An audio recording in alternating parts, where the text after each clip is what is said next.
আপনারা দেখছেন টিভেন24 news network. সবশেষ আপডেটে স্বাগত জানাচ্ছি আমি তাসনিয়া টুম্পা। ডিফেন্স সেক্রেটারি পিট হেগসেথের ধারাবাহিক বরখাস্ত ও অভ্যন্তরীণ দ্বন্দ্বের কারণে ইউএস আর্মির শীর্ষ নেতৃত্বে বড় ধরনের শূন্যতা তৈরি হয়েছে।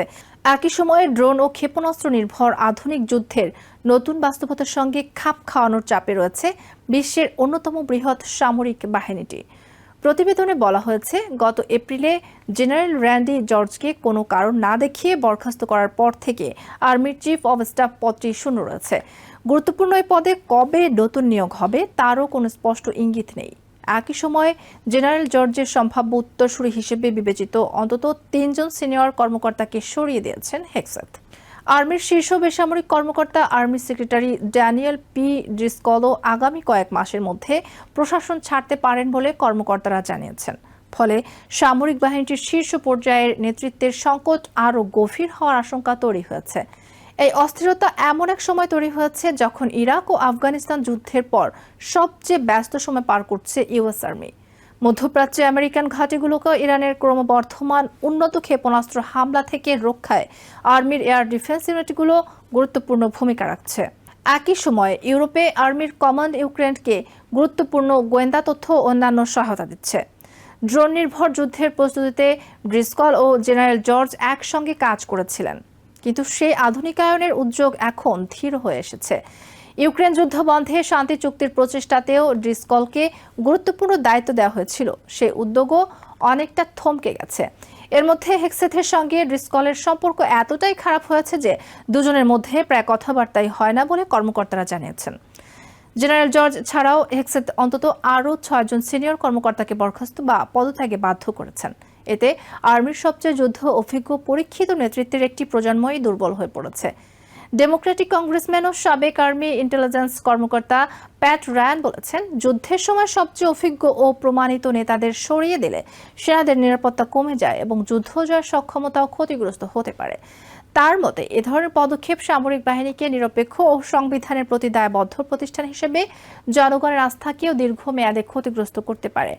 আর্মি অবশ্য নেতৃত্বের এই সংকটের প্রভাব কমিয়ে দেখেছে। এক বিবৃতিতে মুখপাত্র সিনথিয়া ও স্মিথ বলেছেন, আর্মির নেতারা দায়িত্ব, আত্মত্যাগ ও পেশাগত দক্ষতার সর্বোচ্চ মান বজায় রেখে কাজ করছেন এবং আধুনিকায়ন ও বৈশ্বিক প্রস্তুতির কার্যক্রম অব্যাহত রয়েছে। তবে আর্মির শীর্ষ পর্যায়ের সংকটের একটি স্পষ্ট চিত্র পাওয়া যায় 4 তারকা জেনারেল সংখ্যা থেকে। 2025 সালের জানুয়ারিতে হেগসেথ দায়িত্ব নেওয়ার সময় আর্মিতে সক্রিয় দায়িত্বে ছিলেন 10 জন 4 তারকা জেনারেল। বর্তমানে সেই সংখ্যা কমে 5 জনে দাঁড়িয়েছে, যা কয়েক দশকের মধ্যে সর্বনিম্ন। কিছু গুরুত্বপূর্ণ কমান্ডে এখন অন্য সার্ভিসের সিনিয়র কর্মকর্তাদের দায়িত্ব দেওয়া হয়েছে, আবার কয়েকটি পদ পুরোপুরি বিলুপ্ত করা হয়েছে।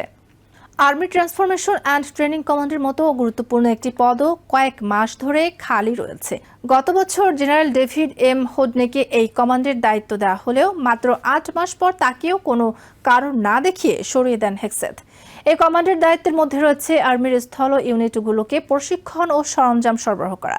এর মধ্যে রয়েছে প্যাট্রিয়ট অ্যান্টি মিসাইল ইউনিটও। মধ্যপ্রাচ্যে আমেরিকান ঘাঁটিতে ইরানের ব্যালিস্টিক ক্ষেপণাস্ত্র ঠেকাতে এই প্যাট্রিয়ট ব্যবস্থা গুরুত্বপূর্ণ ভূমিকা রাখছে।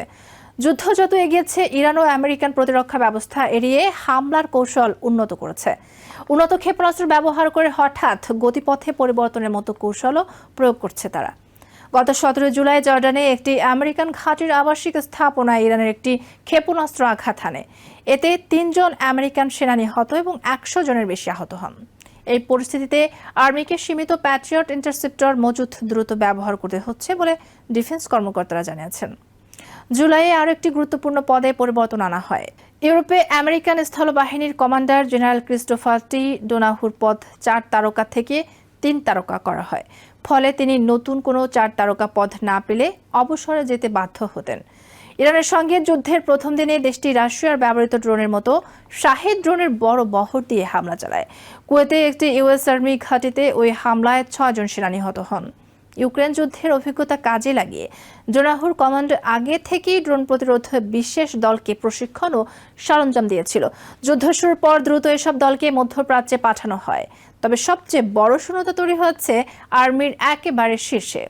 জেনারেল র্যান্ডি জর্জকে বরখাস্তের পর 4 মাস ধরে চিফ অফ স্টাফ পদটি খালি এই পদে থাকা কর্মকর্তাদের দায়িত্বের মধ্যে রয়েছে বিশ্বজুড়ে আর্মির ইউনিটগুলোকে প্রশিক্ষণ ও সরঞ্জাম দেওয়া, পাশাপাশি Patriot interceptor, ATACMS artillery system সহ গুরুত্বপূর্ণ কিন্তু সীমিত মজুতের অস্ত্র দ্রুত সংগ্রহের বিষয়টিও তার দায়িত্বের অংশ।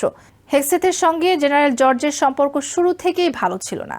ইরাক ও আফগানিস্তানের দায়িত্ব পালনের পর হেক্সেথ ন্যাশনাল গার্ড ছাড়তে বাধ্য হয়েছিলেন তার শরীরে এমন কিছু ট্যাটু থাকার কারণে, যেগুলোকে উগ্রপন্থী প্রতীক হিসেবে বিবেচনা করা হয়েছিল। এই অভিজ্ঞতা তার মধ্যে আর্মির শীর্ষ নেতৃত্ব নিয়ে গভীর অবিশ্বাস তৈরি করেছিল বলে কর্মকর্তারা জানিয়েছেন। গত বছরের অক্টোবরে হেক্সেথ আর্মির vice chief of staff general James মিঙ্গাসকেও নির্ধারিত সময়ের 1 বছর আগেই সরিয়ে দেন। তার জায়গায় হেক্সেথ ও হোয়াইট হাউস জেনারেল ক্রিস্টোফার লানেভেকে মনোনীত করে। লানেভে তখন হেক্সেথের সিনিয়র মিলিটারি এভ হিসেবে দায়িত্ব পালন করছিলেন। মিঙ্গাসকে কেন সরিয়ে দেওয়া হয়েছিল সে বিষয়ে স্পষ্ট ব্যাখ্যা না দেওয়ায় সিনেটে অসন্তোষ তৈরি হয়। হেক্সেথের স্বচ্ছতার অভাব নিয়ে প্রশ্ন ওঠে, বিশেষ করে সামরিক বাহিনীর অস্ত্রের মজুত ও কর্মকর্তাদের নিয়োগ সংক্রান্ত সিদ্ধান্ত নিয়ে।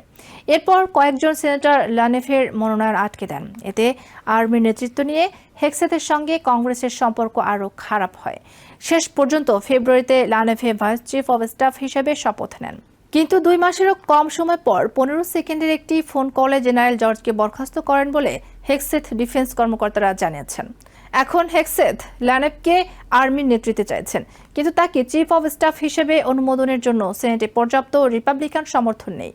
সাধারণত সামরিক বাহিনীর সার্ভিস প্রধান হিসেবে মনোনীত জেনারেল ও অ্যাডমিরালরা সিনেটে সর্বসম্মত বা প্রায় সর্বসম্মত সমর্থন পেয়ে থাকেন।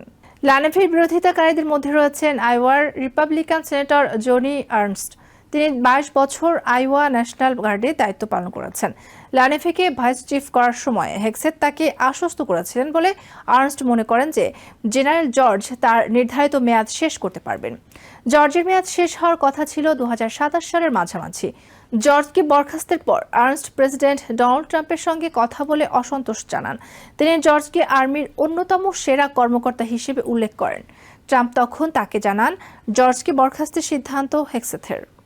বর্তমানে লানেভে একই সঙ্গে আর্মির ভাইস চিফ অব স্টাফ এবং ভারপ্রাপ্ত চিফ অব স্টাফের দায়িত্ব পালন করছেন। দুটি 4 তারকা পর্যায়ের গুরুত্বপূর্ণ পদ। সমালোচকদের আশঙ্কা, শক্তিশালী ও স্থায়ী নেতৃত্বের অভাবে আর্মি রাশিয়া ও চায়নার তুলনায় পিছিয়ে পড়তে পারে। 2 দেশই কৃত্রিম বুদ্ধিমত্তা ও নতুন ধরনের ড্রোনকে সামরিক ইউনিটে দ্রুত যুক্ত করছে। লানেভে অবশ্য তার প্রথম বড় বার্তায় এই পরিবর্তিত যুদ্ধ পরিবেশের কথা স্বীকার করেছেন। গত সপ্তাহে অনলাইনে প্রকাশিত ওই বার্তায় তিনি বলেন, আর্মিকে এমন একটি যুদ্ধ পরিবেশ মোকাবেলায় প্রস্তুত হতে হবে যা অতীতের যুদ্ধক্ষেত্রের তুলনায় মৌলিকভাবে ভিন্ন।